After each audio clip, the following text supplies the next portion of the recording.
Agim Lupo, ish shefi i shtabit të njësisë speciale të Gardës, i akuzuar për vrasjen e Ziver Veizit në protestën e 21 janarit, do të vazhdojë të mbetet në burg. Ky ka qenë vendimi i gjykatës së Tiranës për të pandehurin, i cili në seancën paraardhëse kërkoi një masë sigurie më të butë se sa ajo e burgimit. Kjo kërkesë e tij u kundërshtua nga prokurorët e çështjes, pasi sipas tyre nuk ekziston baza ligjore për një veprim të tillë.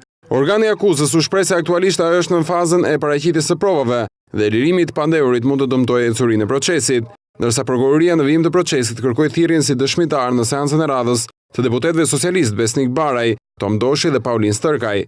Kujtojmë këtu që të tregta deputet janë akuzuar nga kryeministri si organizator kryesor të protestës së 21 janarit, ku mbetën të vrarë katër demonstrues. Nga 5 dëshmitarët e thirrur nga prokuroria për të dëshmuar, në seancën gjyqësore paraqiten vetëm 4 prej tyre, të cilët në protestën e 21 janarit kanë qenë efektiv të Gardës dhe kanë pasur si detyrë ruajtjen e kryeministrisë. Nga dëshmia e tyre vërej se edhe pse kanë qenë disa metra larg kolegëve të tyre, nuk mbanin mend të kishin parë këtë të fundit të qellonin me armë zjarri, ndërsa për dëshmitarin që nuk u paraqit, prokuroria kërkoi që ai të paraqitej në seancën e radhës, i shoqëruar forcërisht nga uniformat blu.